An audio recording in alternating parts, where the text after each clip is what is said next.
Apa sih bedanya? Apa sih untungnya? Zaman dulu pakai nilai tinggi untuk seleksi masuk, dengan zaman sekarang yang menggunakan ada nilai juga, ada zonasi, ada afirmasi, tapi seleksinya semuanya berdasarkan usia.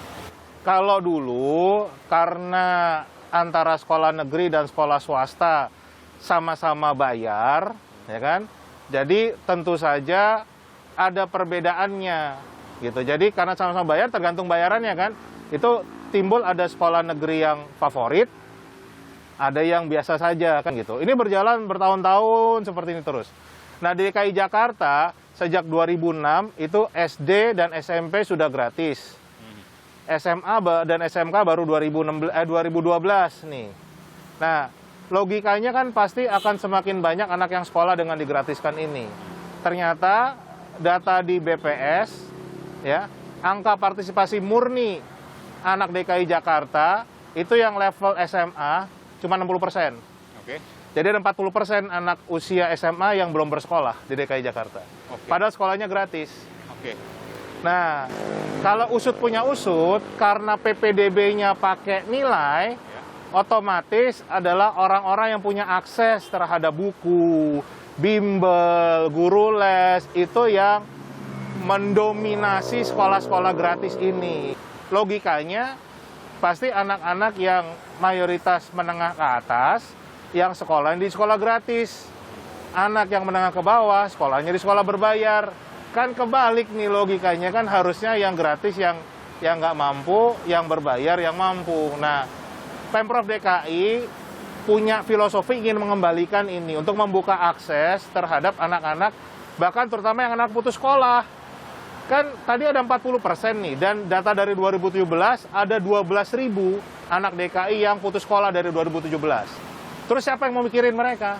Apa mereka nggak punya hak untuk sekolah? Pemprov DKI dengan logika seperti itu membuka dulu untuk mereka yang usianya lebih tua diprioritaskan kan gitu. Jadi dari sisi itu sih sangat baik menurut saya, memberikan akses pada yang selama ini termarginalkan kan? Iya. Gitu. Jadi yang kaya dapat sekolah bagus, sekolah favorit. Yang miskin justru harus bayar sekolah swasta. Ya, dan sekolah swasta yang kualitasnya bawah karena dia nggak mampu untuk swasta yang bagus. Dan banyak yang putus sekolah akhirnya karena nggak kuat bayar juga kan. Walaupun swasta yang bawah itu. Iya, gitu. Dan sekolah favorit ini SMA negeri, SMP negeri itu mayoritas menengah atas. Itu sudah merupakan fakta sebelumnya. Jelas, para orang tua itu kan selalu mengeluhnya adalah mereka sudah bekerja keras sampai malam. Mau sekolah mana yang sampai malam kan? Berarti kan ikut bimbel nih sampai malam nih kan gitu. Kan sudah logikanya, ngapain maksain sekolah yang gratis tapi bimbelnya bisa puluhan juta kan gitu. Kan lebih baik serahkan yang gratis ini buat mereka yang butuhkan. Udah kalau mau membayar, udah sekalian yang swasta aja. Disitulah kemudian masalahnya. Meskipun muncul di kemudian hari karena DKI menggunakan cara yang berbeda. Saya sebutkan saja soal zonasi. Jika yang lain berdasarkan titik jarak GPS, ya, Global Positioning System, maka DKI menggunakan kelurahan. Logikanya jika menggunakan kelurahan karena tingkat kepadatan penduduk di DKI itu padat, densitas penduduknya tinggi, maka akan terseleksi otomatis bukan berdasarkan zonasi, tapi berdasarkan usia langsung. Jadi zonasi di DKI sama dengan seleksi usia. Dan inilah kemudian yang menjadi karut-marut PPDB di zonasi DKI.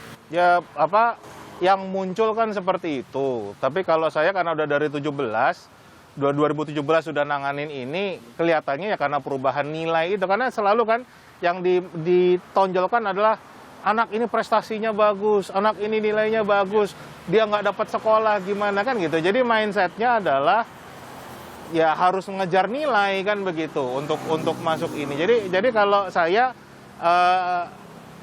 masalah usia itu ada salah satu ekses saja, tapi sebenarnya yang jadi utama di semua daerah adalah perubahan dari nilai menjadi bukan ini. Jadi solusinya apa untuk semua ini?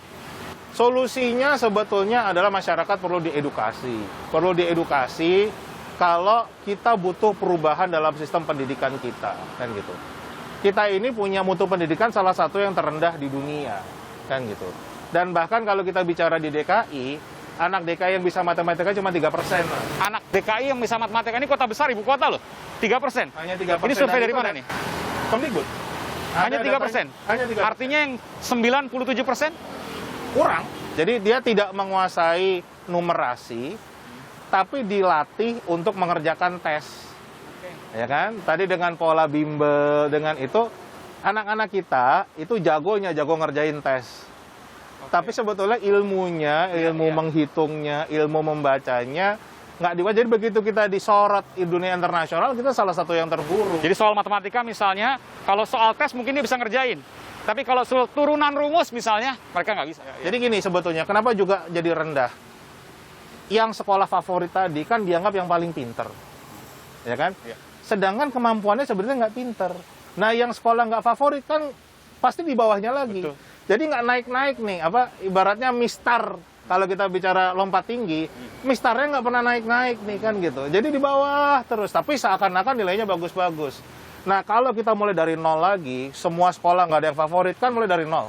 Nah, nanti mistarnya akan naik gitu. Kurang lebih desainnya seperti itu. Jadi kalau semuanya rata, Ya. maka persaingannya akan rata, Ya. sehingga untuk membangunnya lebih mudah. Itu Ya. logikanya. Iya. Meskipun tergantung nanti bagaimana pengembangan pendidikan dan materi ajaran di setiap sekolah. Nah, tiap sekolah kan juga guru, kepala sekolah juga dirotasi terus. Jadi ini Anda mengatakan sistem ini sesungguhnya dari Kemendikbud adalah cikal bakal sistem yang positif untuk ke depan. Desainnya untuk meningkatkan mutu, ya kan? Tapi memang harus dengan cara dikocok dulu nih kan gitu. Dan tentunya pasti ada yang merasa dirugikan atau bagaimana. Berpuluh-puluh tahun favorit tiba-tiba harus menerima siswa yang kurang misalnya. Gitu. Buat alumni aja mungkin jadi merasa, wah, ya kan? Kadang-kadang gengsi itu buat bangsa kita kan suatu hal yang penting kan gitu. Baik, terima kasih informasi yang menarik dari seorang peneliti dan pengamat pendidikan, Indra Harismiaji. Terima kasih sekali lagi, Bung Indra. Sukses, sehat selalu.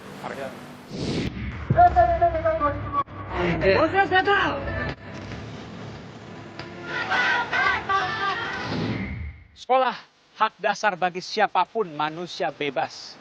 Sekolah kewajiban bagi mereka yang punya cita-cita.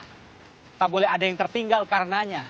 Bukan hanya bicara soal hak dan kewajiban, tapi bagaimana soal majunya peradaban. Jalan keluar dari semua persoalan harus dicarikan jalan dan dilaksanakan. Negara punya tanggung jawab atasnya. Karena sekolah jadi syarat utama negara naik kelas. Saudara saya Aiman Ucaksono. Salam.